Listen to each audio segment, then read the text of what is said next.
Merhabalar efendim. Ben Ömer Hoca. Bu videomuzda bir long pozisyonu kullandığımız indikatörlerle yani kaynak kodlarını kendimiz yazdığımız indikatörlerle nasıl işlem alacağız? Hangi pozisyon? Short pozisyonu. Grafiğin şu an anlık canlısını da görüyorsunuz ekranda. Bu pozisyonda biz short pozisyonumuz vardı ve dün kapattık bu pozisyonu. Şu an itibariyle benim için dönüş noktalarından birisidir. Bu videoda anlatacaklarım yatırım tavsiyesi değil, eğitimvari videolardır. Ben kendi hatalarımdan dersler çıkararak üzerinde çalıştığım ve kodlarını yayınladığım indikatörleri herkes kullanabilir. Ne yapıyoruz? TradingView'e mat zamanı yazıp bu indikatörün ikisini de ekleyip şurada gördüğünüz indikatörlerin ikisini de ekleyip ayarlarını da benim gibi diğer videolarda bakın 3 tane video attık. Oralardaki gibi ayarlayıp grafiğin üzerinde muhakkak ayarlamalarını yapın değerli arkadaşlar. Şimdi gelelim long pozisyon anlattığımız videoyu hemen yayınladık. Short'u anlatalım. Burada ben nasıl short açıyorum? Nasıl değerlendiriyorum? Grafiği şu an kapatmıştım. Üstünde çalışmalarım var tabii ama geliyorum buradan indikatörlerimi öncelikle açıyorum. Bakın bu verileri üstünde ayarlayın arkadaşlar. Ayarlarla oynayın. Şu an mesela bu eski bir parite olduğu için bir coin olduğu için mesela bunu 1 saatlikte 4 saatlikte önce analizini yapacağız. Mesela ben burayı 400'de kullanıyorum genelde. Bu 400'de kullandığım zaman daha sağlıklı oturmuş oluyor. Gördünüz mü nasıl güzel oturdu mesela bu grafiğin üzerine şu bölge. Hocam burada bir sürü short fırsatı vermiş. Tabii bunu zaman dilimi olarak daha da daralttığımızda güzel sinyaller ortaya çıkacak. Şimdi ben öncelikle bir pariteyi 4 saatte açalım. Mesela burada 4 saatte benim short açtığım bölgelerden bir tanesi şurasıdır. Örneğin şu kısımdır. Daha üst taraflarda tabii bu grafik bakın mesela 4 saatte oturmamış. Görüyor musunuz? Hemen geliyorum.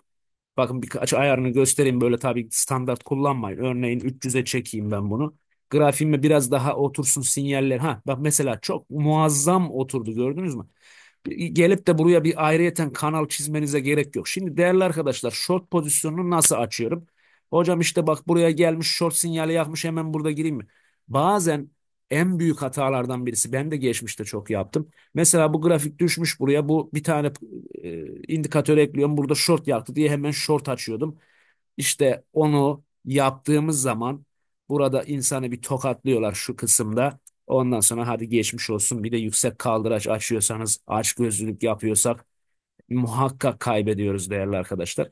Şimdi ben buraya bir tane alan çizmişim. Bu alanı da geçmişten çalışarak çizmiştim. Mesela bakın burada orta noktasından bir kez bir daha bir sürü fırsat vermiş. Şimdi 4 saatlikte ben bu grafiği incelerken örnek veriyorum bakın burada aslında bir sürü short fırsatı var.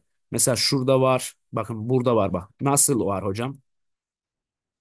Ben bu grafiği 4 saatte öncelikle baktığım zaman nerede şu işaretlemeler hemen onları bir bulayım şuradan. Evet. Bak mesela burada bir tane var. Benim için şu iğnede var.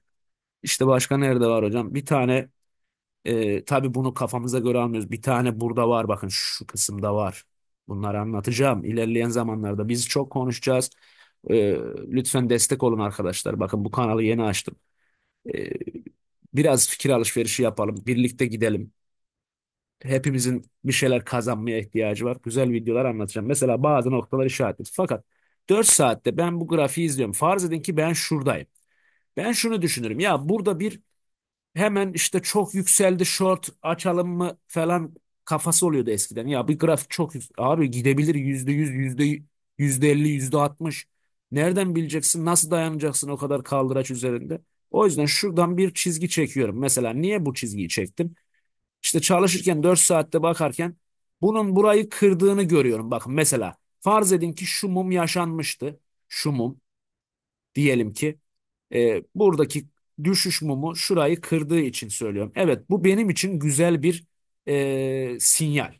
Nasıl sinyal? Orada short yakmamış. Hemen geliyorum 4 saatteyim ve şu grafiğin şurasının yaşanmadığını düşünün. Burada benim şuradaki işte bu gelip buradan tepki alıp yükseli bakar mısınız şu mumun boyuna? Mesela sen burada şu mumda short açtığını düşünsen şöyle buradan buraya kadar ne kadarlık bir tepki %5 nasıl dayanacaksın kaldıraç içinde? Yani bakın akıllı hareket edeceğiz. Acelesi yok.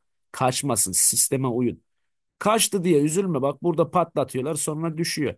Burada bir daha patlatıyorlar sonra düşüyor gibi. Şimdi bunu, şurayı, şu bölgeyi kırdı aşağıya doğru ve bu bir mum indirdi.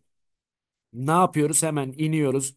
İşte 15'e inebilirsin, bir saate o bölgeyi kaçırmamak için bir saate indim şöyle. 15 dakikaya da inebilirim. Bakın hala bizim indikatörümüze göre sinyaller yok ama şuradaki düşüşü kaçırdık hocam. Yani burada ne kadar güzel bir düşüş var. %7. Evet. Hemen iniyorum 15 dakikaya. Kırmızı çizgi bıraktığım yere geliyorum. Bak, bir tane daha sinyal var orada. Şimdi buradaki hocam, şurada bazen sinyaller şurada short yakabiliyor, bakın bazen bizim indikatör, ama burada yakmamış. Tabii pariteyi, güzel bir parite tercih ederseniz güzel olur. 4 fonksiyonun işlemi alacaktık ya. Şimdi bunun üstüne geldi, bu buradan düşecek diye sakın kapılmayın. Bakın burada bir long fırsatı var, onu da anlatacağız. Biz bunun üstünde çok konuşacağız değerli arkadaşlar. Şimdi bakın, bir bölge var. Bu bölgeyi, tabii bizim indikatörümüz buradayken bir range alanı gösterecek. Bakın mesela şu anki bölgenin orada gösterdiği gibi, işte bakın burada gösterdiği gibi bu grafiğin burasındayız. Mesela olay burada yaşanıyor. İşte ya da işte range alanını görmüyorsun. Gel o zaman kafanda bir bölge çiz arkadaşım. Bak mesela nasıl görmüyoruz? Aslında görünüyor orada. Nedir hocam orası? İşte şurası bak. Burada ben şunu düşünüyorum. Ben genelde işlem alırken üst tarafta insanları patlatacaklar için düşüyor. Mesela bak, bu geliyor buradan buraya düşüyor, tekrar yükseliyor. Geliyor bir daha düşüyor. Yani bunun daha hala şu an düşmeye meyili yok. Ne zaman var? İşte şu çizgi attığımız bölümde var. Ha, geliyor bak, bu kırılımda bizim şu bölgeyi alalım, şu dairemizi. Şuraya çekelim. Bu bölgede bir short sinyali yakıyor. Hala acele etmiyorum bakın. Acele edersek sıkıntı yaşarız. Ben size o bölgeleri anlatacağım.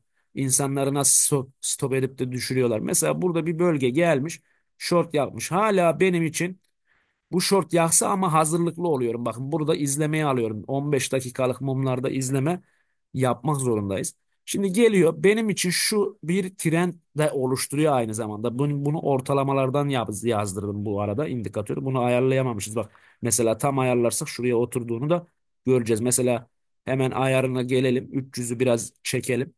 İşte 280'e falan çekelim. Buraya oturmasını istiyorum. Aşağı indi. O zaman biraz yükseltelim. 320 yapalım mesela. Tam otursun bu. Bak mesela biraz daha 330 falan yapalım. 330 mumluk bir ortalama hesaplamasını istiyorum. Bak 350 ideal olacak gibi. 400'e de gidebilir bakın. Bunu kısa zaman dilimlerinde uzun tutarsanız daha iyi olur bence. Neyse, bu kısımdan döndüğünü görüyorsunuz. Zaten ben long pozisyon açacak olsam şuranın üstüne attığı yerde açar, şuraya da stopumu koyardım falan. Anlatacağız onları. Şimdi geldi. Buradan bakın, benim size tavsiyem şu. Şu bir kesişim var şurada, bak görüyor musunuz? Aslında bu çok güzel bir indikatör oldu. Çok hoşuma gitti. Bunu yorumlaması, anlaması biraz üstünde çalışın. Bir iki ay üstünde çalıştıktan sonra yayınlıyor, sizle paylaşıyor. Şu bölümde bir kesişim var. Mavi kırmızının üstüne çıktığı zaman, bu grafik buralarda gezdiği zaman diyor ki ben içeriye doğru geleceğim, düşeceğim. Aslında bak, bu çok önemli bir sinyal. Burada da grafiği çok yakından takip al. Büyük bir düşüş trendi gelecek demek istiyor burası. Bu grafikler birbirine yaklaştığında bir tane daha kesişim görüyorum. Bakın şu bölgede. Tabii bu bölge grafiğin ilerleyen kısmı tabii ama evet, tam bu arada bir sinyal alıyoruz. İşte short sinyali gelmiş. Ne yapacağız hocam? Bir kere benim şu mavim şu aşağıdan gittiği durumlar olacaktı. Ben orada işleme girme kriterlerinde kırmızıyı aşağı kıracak, mavi aşağı kıracak retestinde. Zaten mavi kırmızının üstünde aşırı yükselmiş, insanlar doymuş, satacak diyor şurası. Peki hocam, sattı geldi. Şimdi ben ne demiştim?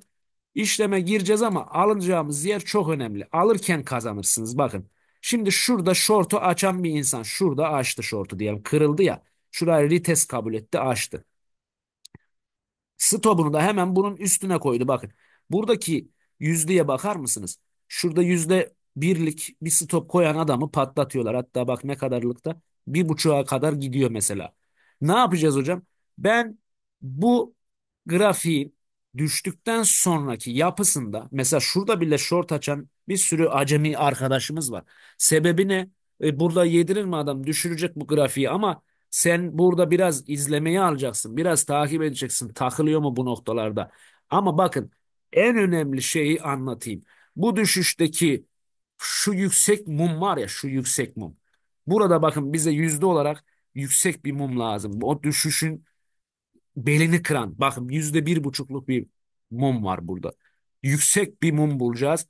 Bu yüksek mumun orta noktasını işaretliyorum. Ben böyle yapıyorum. Bak genelde insanları stop edeceklerini bildiğim için bunun yarısı ne yapar hocam? İşte 1.30'un yarısı e, 65-70 falan olsun. Buraya bir tane çizgi atıyorum şu orta noktasına falan. Şuraya. Bir tane ortaya. İşte buraya grafik tekrar gelirse short açacağım için burada da sinyalim var mı? Var. Muazzam bir noktadan yakalıyorum. Buraya geliyorum. Short'u açarken bakın izlemek çok önemli. Acele etmeyin. Cebimizdeki parayı almalarına izin vermeyin. Nasıl olsa bu parayı katlama şansımız var. Yüksek kaldıracı böyle yerlerde açarsınız ancak. Mesela %1'e stop atıyorum ben. Şöyle %1'lik stopum var. %3 yani kar hedefliyorum. 1'e 3 hedefliyorum ben. Alıyorum %3 gelmiş mi? Mis gibi gelmiş. Bak gördün mü? Şimdi burada bir işlemi açtım ve sağlıklı güzel bir işlemdi. Ben günde bir kere %3'ü yakalayayım yeter zaten benim için. Yorulmam ama devam edelim. Devam edelim. Bu grafiğin artık düşüş pozisyonunda olduğunu biliyoruz 4 saatlikte ve geliyor grafik. Geliyor, geliyor, geliyor. Bizim şu an düşüş trendinde olduğumuzu biliyoruz. Ne zaman yükseliş yakacak, long yakacak? Onu zaten grafik var ya o kadar güzel çalışıyor ki. Yeşille gelene kadar bir soluklanacak, düşecek bura. Millet satıyor önceden alanlar. Kırdıkça destekleri, dirençleri bir arkadaşımız destek direnç. Arkadaşlar destek dirençlerde herkesin alacağını, satacağını bu arkadaşların hepsi biliyor. Herkes oralarda hareket ederse ne olur? Biraz ters düşünün. Şimdi geliyor yeşil bölgeye kadar soluklanmalı. Long aramıyorum. Ne arıyorum? Hala short arıyorum. Bakın burada bir işlemimizi kapattığımız bir bölge var. Bakın bu bölgeleri hep tek tek bulacağız.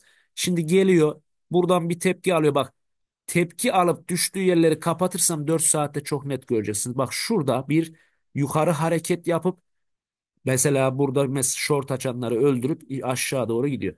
Hemen ben çizgimi bu öldürdüklerini düşündüğüm noktaya çekiyorum. Buraya bir daha bir geliş noktası olursa bak bu işaretlediğim yerde zaten. Aha geliyor. Buradan bir short daha yapıştırıyor. Ama bunu dörde çektiğim zaman, bire çektiğim zaman çok net shortları gösteriyor. Bak gördün mü? Burada bir daha sinyalimiz var. Ama şuraya geliyor. Bizim ilk kriterimiz ne? Kırmızıyı kırması. Kırmızıyı kırdıktan sonra maviyi kırıp retestinde işleme giriyordum. Burada girmem. Neden? Şurada milleti öldürüyorlar. Burada öldürüyorlar. Sonra geliyor. Kırmızıyı kırıyor. Maviyi kırıyor. Yukarı doğru bir tepki alıyor. Tekrar sallanıyor. Şurada açarım işte pozisyonumu. Ben burada dün nerede bir pozisyon açtım? Şurada bir pozisyon açmıştım. Şimdi dörde alayım size bir şey göstereceğim. Şurada daha önce bu grafik yükselirken şu noktayı niye belirledim söyleyeyim. Bak burada yükseliyor satıcıları bir öldürüyorlar, eziyorlar. Sonra bir yüksek mum bakın bu yüksek mumun boyuna ölçün arkadaşlar. Bunları ölçün. Ölçtüm. Ne kadarlık %4'lük bir mum yani. Öldürüyorlar insanlar. Stop koyanları. Burası neye bir bölge? Onu da ilerleyen zamanlarda konuşacağız. Bu bölge sonra düşerken çalışır mı acaba diye insanlar buralara bak çalıştığını da görüyorsun. Bir alım emirlerini almış ama buradakileri de öldürmüşler.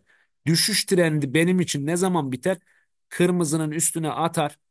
Kırmızının üstünde yatar gider gider şu üstü de yukarı kırar. O zaman long pozisyonuna dönmüştü. Hala shortta bu. Ben burayı izledim. Bu mumun gidişatı buralara da gelebilirdi. Ve ben buraya geleceğini düşünerek shortta açmayı düşünürdüm ama gelmedi. Bir mum burayı kırdı mı bakın şurayı. Hayır hocam. Hala tetikte bekliyoruz. Şu mumla aşağı uçuruyorlar zaten. Bakın. Zaten benim kar aldığım bölge şuradan aşağı, şurada şu kısımlar falandı. Videolarda görürsünüz zaten. Ve ben hatta nereye kadar düşürüleceğini de söylemiştim. Onu da başka bir grafikte anlatırım. Şuradaki özelliği kullanacağız. Gan kutusunun özelliğini. Hepinizi seviyorum. Videolarımızı takip etmeyi unutmayın. Bakın güzel işlemler yapacağız. Grafiğe adapte olun. Short long sinyalleri her indikatör %100 çalışmaz. Buna da çalışacak demiyorum. Ama grafik üzerindeki fiyata adapte olun. İnsan psikolojisine adapte olun. İnsanları stop etmeden düşürmezler. İnsanları stop etmeden yükseltmezler. Buraları düşünelim. Acelemiz yok. Güzel yerden. Bak, şu işlemi yakalayan bir insan şu işlemi yakalayan bir insan bu sabırlı olup şurayı şu mumda bile %5'le parasını kaça katlıyor düşünün yani. Hoşça kalın, başka videolarda görüşmek üzere. Abone olun arkadaşlar. Daha fazla yüksek videolar, yani süresi yüksek videolar çekebilmem için lütfen desteklerinize ihtiyacım var. Kısa videoları biliyorsunuz atamıyorum. Daha uzun videolar şu an itibariyle, kanalımız yeni. Herkese sevgiler, saygılar, selamlar. Hoşça kalın değerli arkadaşlar.